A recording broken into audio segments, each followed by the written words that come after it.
Hello dear students, welcome to Spark Academy. चलिए आज के सेशन की शुरुआत करते हैं, जहां आज हम chapter 3 chemical equation and reaction पे बात करने वाले हैं।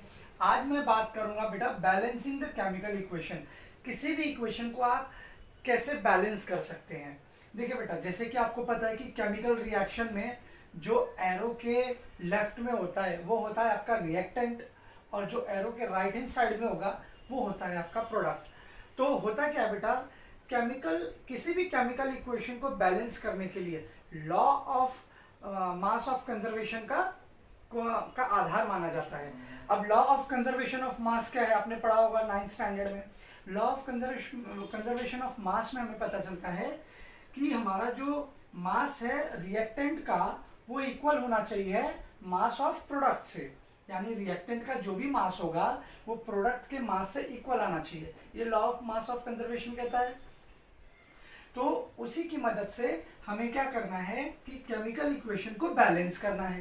बैलेंस इसलिए करना है ताकि दोनों का मास जब वो अलग ना हो। तो इसको बैलेंस करने के लिए सबसे पहले बड़ा आसान ट्रिक है। किसी भी कंपाउंड का जो पहले मेटल होगा या किसी भी रिएक्शन में सबसे पहले आप मेटल को बैलेंस करो, उसके बाद नॉन मेटल को ले लो। नॉन मेटल में जैसे आपका सोडियम, पोटेशियम, आयरन जो भी चीजें होती हैं। नॉन मेटल में आपका कार्बन आता है, क्लोरीन आता है ना, सल्फर आता है। उसके बाद ऑक्सीजन और लास्ट में हम करेंगे हाइड्रोजन। तो ये 4 चीजें आप याद कर लो और हर बार इसी पे काम करना है आपको। क्या करना है, पहले मेटल को बैलेंस करो, नॉन मेटल को करो, ऑक्सीजन को करो, हाइड्रोजन को करो। बार बार इस पर काम करो, बहुत आसानी से आप कर लोगे। आइए मैं कुछ एग्जाम्पल के साथ आपके को इसे समझाने की कोशिश करता हूँ। जैसे सबसे पहले देखो रिएक्टेंट में क्या है, मेटल कहाँ है, तो ये आपका मैग्नीशियम है। तो रिएक्टेंट में मैग्नीशियम कितना है, 3। और यहीं पर हम जाकर देखेंगे प्रोडक्ट में, यहाँ पर मैग्नीशियम कितना है, 1। तो मैं यहाँ पर क्या करूँगा, 3 ले लूँगा। ठीक है, तो मेरा मेटल हो गया। अब बात करेंगे नॉन मेटल की। नॉन मेटल में आपका यहाँ पर जैसे नाइट्रोजन ले लो। ठीक है, तो यहाँ पर आपका N कितना है, 2।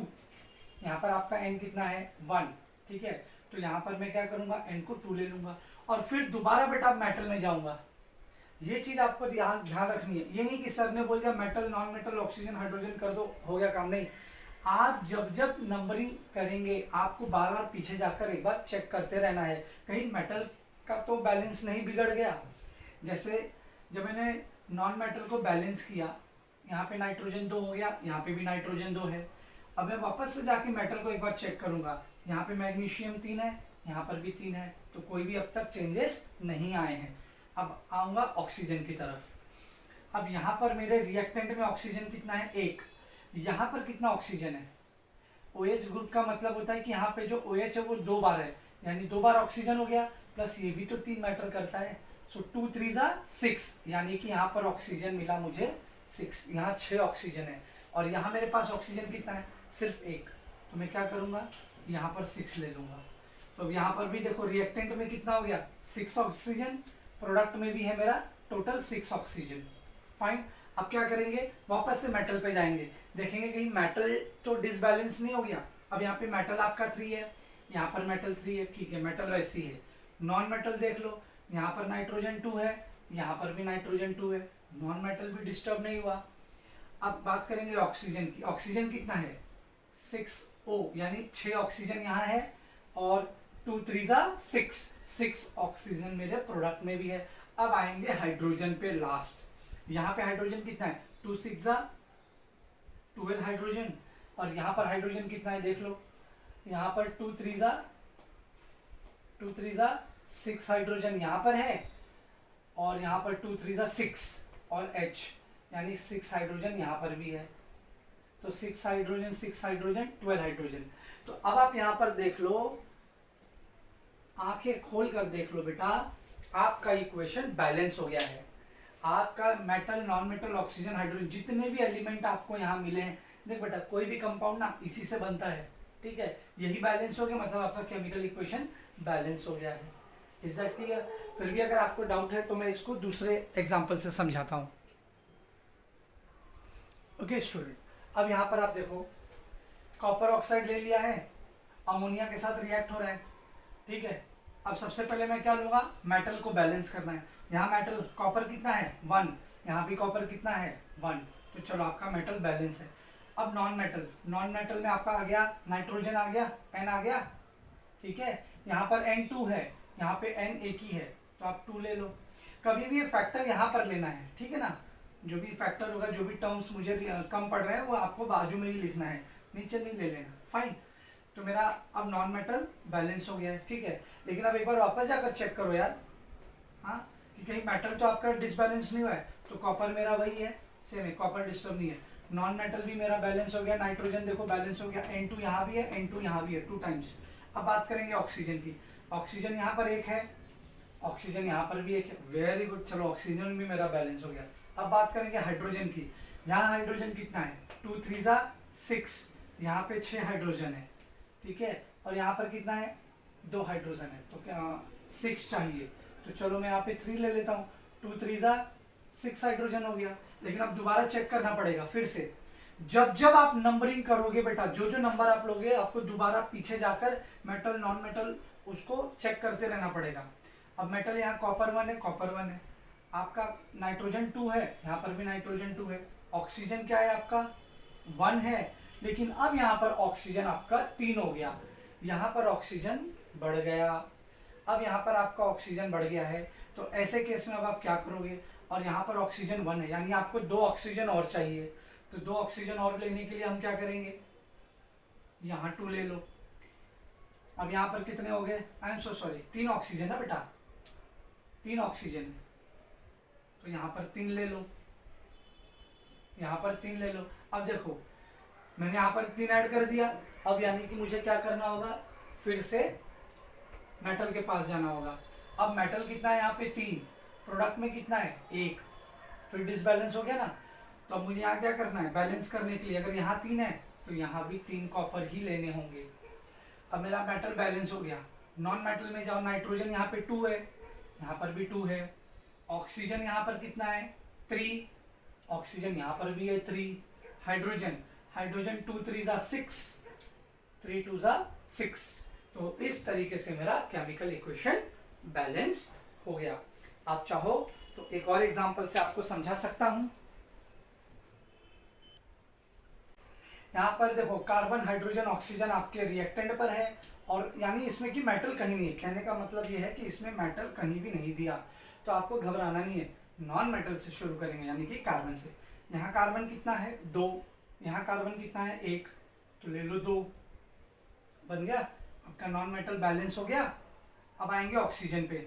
ऑक्सीजन है यहाँ पर 2, ऑक्सीजन यहाँ पर कितना है 2 2 4 प्लस 1 5, 5 ऑक्सीजन है यहाँ पे, 2 2 4 ऑक्सीजन प्लस 1 5 ऑक्सीजन है, और यहाँ पर मेरे पास 2 ऑक्सीजन है। तो मैं क्या करूँगा, अगर 5 ऑक्सीजन की ज़रूरत है तो मैं यहाँ पर 5 ले लूँगा, ठीक है बेटा, मुझे 5 ऑक्सीजन चाहिए ना। अब चूंकि मैंने 5 ऑक्सीजन ले लिया है तो यहाँ पे नीचे 2 है, 5 2 10 हो जाएगा, है ना। तो मैं क्या करूँगा, इसको 2 से डिवाइड कर दूंगा। ऐसा हम लोग लिख सकते हैं, प्रॉब्लम क्या है कि सिखाया नहीं गया है ना, आप तक सीखे नहीं गए हैं, तो ऐसे भी आप इक्वेशन लिख सकते हैं। अब देखो अगर मैं इसको फ्रैक्शन में 2 लेता हूँ तो ये एक इक्वेशन कैसा सिंपल नहीं लग रहा ना, थोड़ा डिफिकल्ट हो जाएगा, अरे सर 5/2 ऐसा कैसा। तो आपको बिल्कुल घबराना नहीं है, आप पूरे इक्वेशन को, इस पूरे इक्वेशन को 2 से मल्टीप्लाई कर दो। तो 2 से मल्टीप्लाई करोगे तो क्या होगा, ये 2 C2H6 से मल्टीप्लाई होगा तो 2 C2H6 आ जाएगा, प्लस ये 2 तो कैंसिल हो जाएगा ना बेटा, जब ये ऑक्सीजन से मल्टीप्लाई होने आएगा तो ये मेरा क्या हो जाएगा 5 टाइम ऑफ O2 ऑक्सीजन, इससे भी मल्टीप्लाई होगा तो 2 2 4 टाइम कार्बन डाइऑक्साइड, प्लस 2 यहाँ पर भी आ जाएगा 2 टाइम ऑफ H2O। तो अब वापस से चेक करते हैं, मेरा नॉन मेटल क्या है कार्बन, 2 2 4, यहाँ पर कार्बन कितना है 4 कार्बन, तो यहाँ पर मेरा कार्बन बैलेंस है, तो चलो मेरा नॉन मेटल हो गया। अब बात करेंगे ऑक्सीजन की।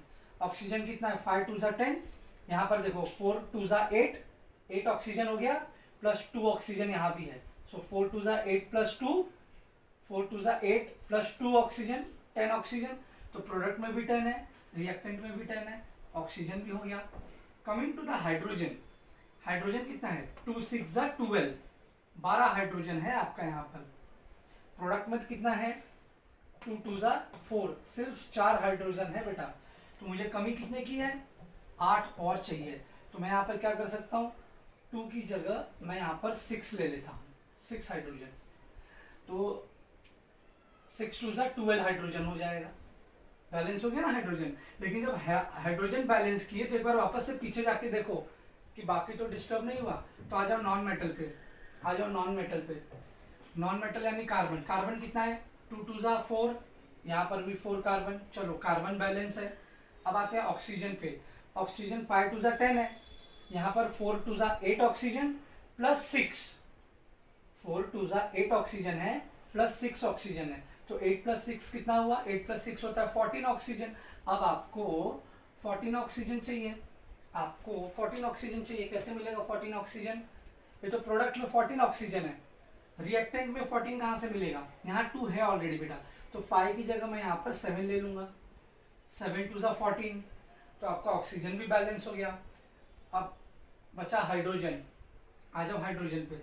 सो ये कितना हो गया 2 6 जा 12 हाइड्रोजन और ये 6 2 जा 12 हाइड्रोजन। तो इस तरीके से आपका हाइड्रोजन भी बैलेंस हो गया। अगर आपको लग रहा है मैं बहुत फास्ट जा रहा हूँ तो बेटा आप वीडियो को स्लो करके भी देख सकते हैं। तो ये तो सारे एग्जाम्पल हो गए जो मैंने आपको भी बताए हैं।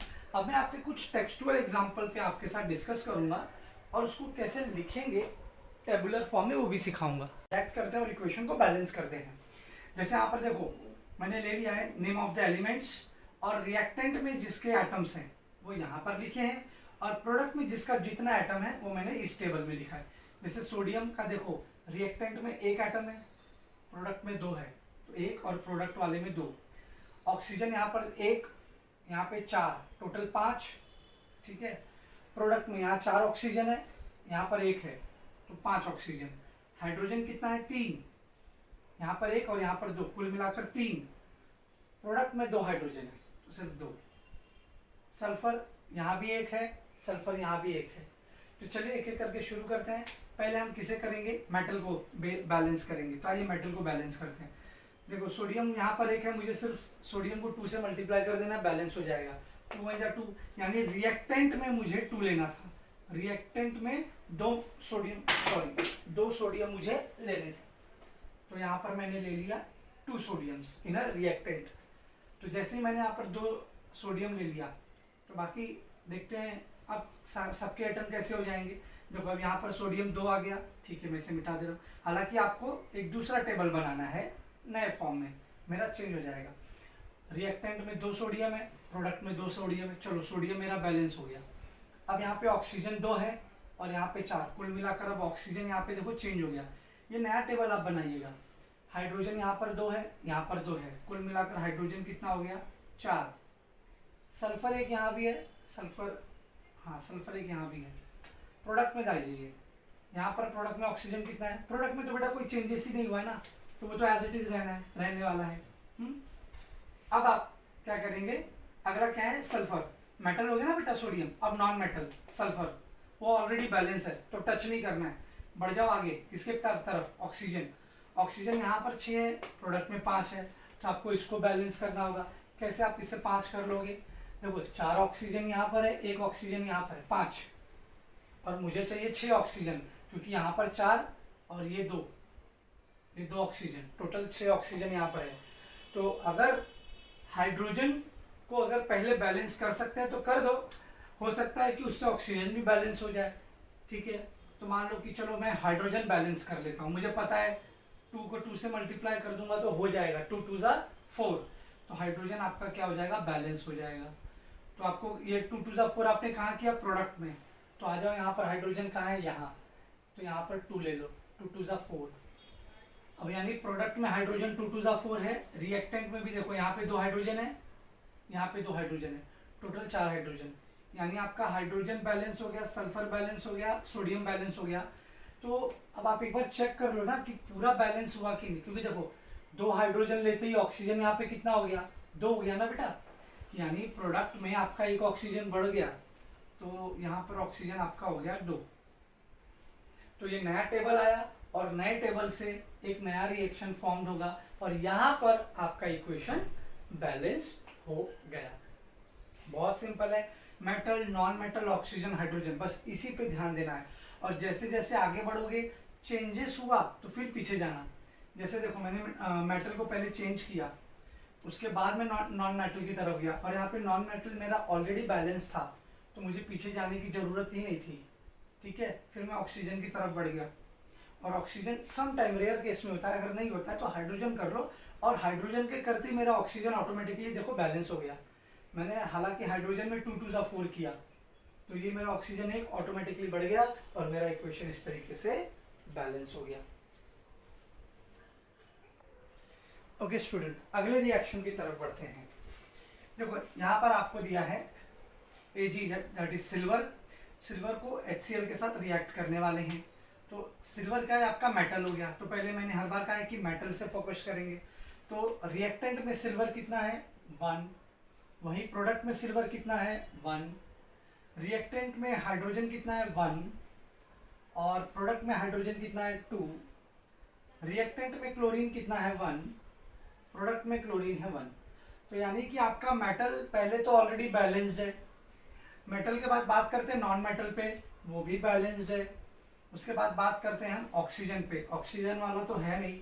फिर बचा आपका हाइड्रोजन। हाइड्रोजन आपका इम्बैलेंस है, और आपको क्या करना है, रिएक्टेंट में बस 2 से मल्टीप्लाई कर देना है। रिएक्टेंट में आप 2 से मल्टीप्लाई करोगे तो क्या हो जाएगा, आपका हाइड्रोजन यहाँ पर 2 हो जाएगा, यानी कि बैलेंस हो जाएगा। ठीक है, तो हाइड्रोजन को यहाँ पे रिएक्टेंट में मुझे 2 लेना है, तो चलो मैंने 2 ले लिया। लेकिन अब इसके 2 लेने से क्या होगा, अब नया टेबल बनेगा, क्योंकि फिर चेंज हो जाएगा। फिर आपको चेक करना है मेटल, सिल्वर Ag1 है, Ag1 है, तो चलो यहाँ पर तो आपका मेटल चेंज नहीं होगा। लेकिन जब नॉन मेटल पे आऊंगा तो देखो अब यहाँ पे क्लोरीन 2 हो गया। अब क्लोरीन यहाँ पर आपका रिएक्टेंट में 2 हो गया, टेबल चेंज हो गया ना। आप तो मिटा नहीं सकते, आपको फिर एक ऐसा टेबल बनाना होगा। ठीक है, यहाँ पे क्लोरीन को 2 लिख देना, क्योंकि आपने चेंज किया ना हाइड्रोजन बैलेंस करने के लिए, तो क्लोरीन इम्बैलेंस हो गया, तो घबराना नहीं है। अब मुझे क्लोरीन को बैलेंस करना है। ठीक है, अब सिल्वर और हाइड्रोजन बैलेंस है, अब क्लोरीन इम्बैलेंस है, तो क्लोरीन के अब प्रोडक्ट में जाऊंगा, यहाँ पर 1 को 2 से मल्टीप्लाई करूंगा, और आंसर आएगा मेरा 2। तो जैसे ही क्लोरीन को यहाँ पर बैलेंस करना है तो मुझे यहाँ पर भी 2 लेना पड़ेगा। अब क्लोरीन नॉन मेटल था, और फिर वापस से मुझे पीछे चेक करने के लिए तो जाना पड़ेगा ना बेटा। अब कहीं मेटल तो इम्बैलेंस नहीं हो गया। आप जब जब आगे बढ़ते जाओगे और कोई भी नंबर ऐड करोगे, तुरंत फिर मेटल के पास भागिए, फिर मेटल के पास। मेटल यहाँ पे कितना है 1, और प्रोडक्ट में कितना है, अब 2 हो गया। अब प्रोडक्ट में आपका एल्यूमिनियम बदल गया। ठीक है, आपको लगे अरे सर एक करने जा रहे हो तो दूसरा हो रहा है, आएगा एक ऐसा टाइम आता है कि सब बैलेंस हो जाते हैं। ठीक है, क्लोरीन यहाँ पर देखो 2 है, ये क्लोरीन 2 है, यहाँ पर भी क्लोरीन 2 है, हाइड्रोजन 2 है, हाइड्रोजन 2 है। चलो बाकी तो बैलेंस हो गया है ना, कोई चक्कर नहीं है। अब एल्यूमिनियम क्या चाहिए मुझे रिएक्टेंट में एक और एल्यूमिनियम चाहिए, तो ले लो 2 1 जा 2, तो ले लिया यहाँ पर 2। इसके 2 लेने से बाकी कहीं भी फर्क पड़ता है क्या, नहीं पड़ता है। अब देखो सिल्वर भी यहाँ 2 है, यहाँ भी 2 है, 2 हाइड्रोजन है, 2 हाइड्रोजन है, 2 क्लोरीन है, 2 क्लोरीन है। तो इस तरीके से क्या हुआ, आपका इक्वेशन बैलेंस हो गया। और ये आपके बोर्ड के पॉइंट ऑफ व्यू से बेटा बहुत इंपॉर्टेंट क्वेश्चन है, 1 से 2 मार्क्स के लिए आता ही है। और जिस हिसाब से आपका सिलेबस कम हुआ है तो 100% आप समझ जाइए बेटा कि आपको ऐसे केमिकल इक्वेशन बैलेंस करने के लिए एग्जाम में पूछेगा ही पूछेगा। और अगर इसके बावजूद आपको कहीं डाउट है, केमिकल इक्वेशन बैलेंस नहीं कर पाते हैं, तो प्लीज़ मुझको पूछिए, मैं उस इक्वेशन को भी बैलेंस करके उसका वीडियो बनाऊंगा और आप तक पहुंचा दूंगा। सो आज के सेशन में बेटा इतना ही। अगले सेशन में मैं आपको केमिकल इक्वेशंस के, केमिकल रिएक्शंस के टाइप बताऊंगा। अब तक का सेशन हमने केमिकल इक्वेशन पे सीखा, कैसे केमिकल इक्वेशन बैलेंस करते हैं, कैसे केमिकल इक्वेशन फॉर्म करते हैं, वर्ड इक्वेशन से कैसे केमिकल इक्वेशन बनाते हैं। अब आगे हम बात करेंगे केमिकल रिएक्शन की। तो आज के सेशन के लिए बच्चों इतना ही। घर पे रहो, सेफ रहो, सुरक्षित रहो। मिलते हैं अगले सेशन में। आपको थोड़े से कुछ इक्वेशंस में होमवर्क के लिए जरूर दूंगा इस वीडियो के एंड में, या तो मैं व्हाट्सएप ग्रुप पे डाल दूंगा, आप वहां से उसको ट्राई कीजिएगा सॉल्व करने के लिए। सो आज के सेशन के लिए बच्चों इतना ही। Thank you so much.